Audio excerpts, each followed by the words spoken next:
It's St. Patrick's Day, and I'd like to tell you a story about St. Patrick.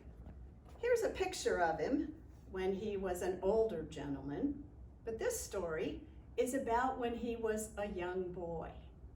He has on his fancy bishop's robe and his bishop's mitre, and he's holding his bishop's staff because that's the sign for a bishop who takes care of other priests, like a shepherd takes care of sheep.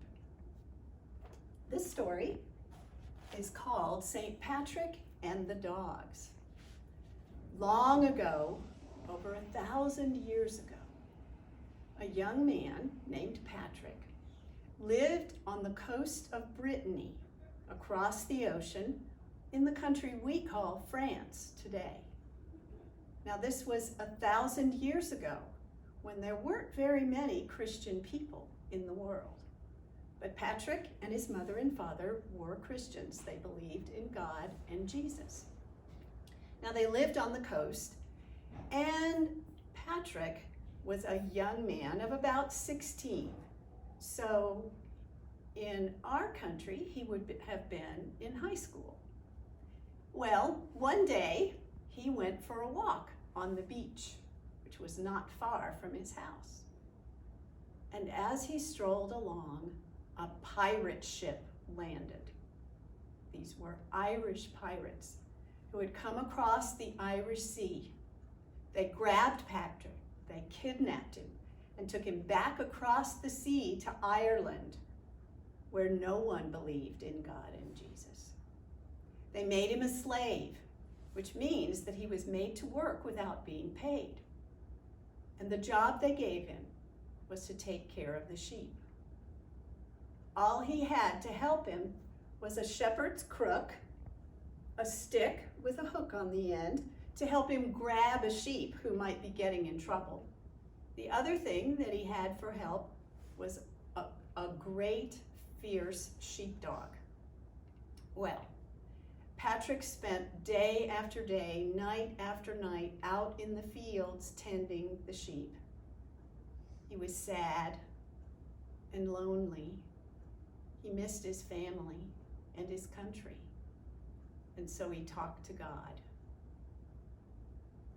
Every time he could think of it, he prayed to God for help. One night, when Patrick was asleep, he had a dream. And in the dream, God spoke to him. God said, "Patrick, your ship is ready." Well, the next morning, he escaped and ran down to the beach.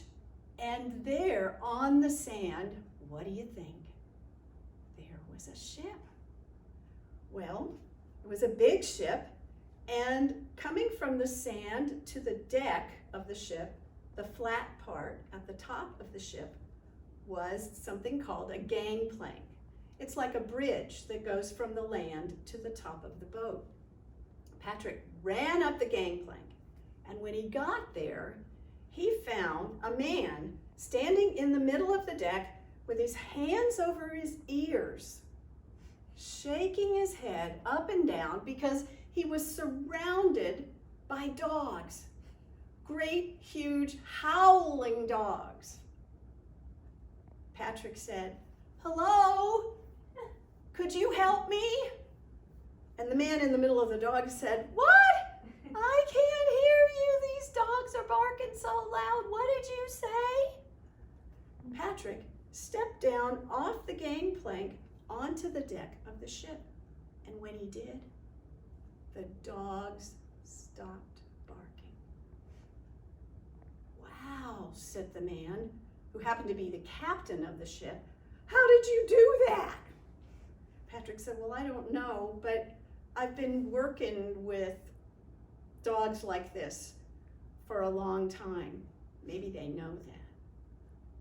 "Well," said the man, "is there something I can help you with?" "Yes," said Patrick, "I need a ride. Could you take me home?" "Where's your home?" "I live in Brittany, across the Irish Sea. Would you take me there?" "Listen," said the captain, "if you will take care of these dogs for me, I will take you wherever you want to go. Well, they shook hands, and it was a deal. So the ship left the shore and headed back toward Brittany to Patrick's home. And all through the voyage, Patrick took care of those wild, fierce dogs. He walked them around the deck.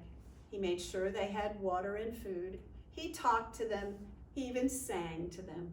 They were very happy dogs. And at the end of the journey, Patrick shook hands again with the captain, waved goodbye to all the dogs, hurried down the gangplank and up the path to his home. Well, years had gone by, 10 years to be exact. He was no longer a boy. He was a grown man. And when he knocked on the door and his mother opened it, she didn't recognize him. "Could I help you?" asked Patrick's mother. "Mama, it's me. I'm home." Well, Patrick's father had overheard that someone was at the door. In a moment, he was there with his wife, and they were all hugging and kissing and carrying on, something amazing. Well, after they settled down a little bit, they talked about what Patrick should do with the rest of his life. He said, "You know, I'm so glad to be home, but I really feel like my place is back in that wild land of Ireland. I think I need to go back. I think I need to become a priest and go back and go tell them about God and Jesus." Well, his parents thought that was a wonderful idea. So Patrick studied to become a priest, and then later he became a bishop, who is a priest who takes care of other priests. He traveled back to the wild land of Ireland, and there he spent the rest of his life telling the people there about God and Jesus. He lived for a long time and shared that good news with many people. And when he died, he was quite an old man. To this day, we remember him on his birthday, March 17th, and we call it St. Patrick's Day.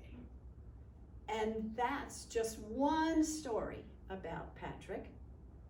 I hope you liked it. Thank you.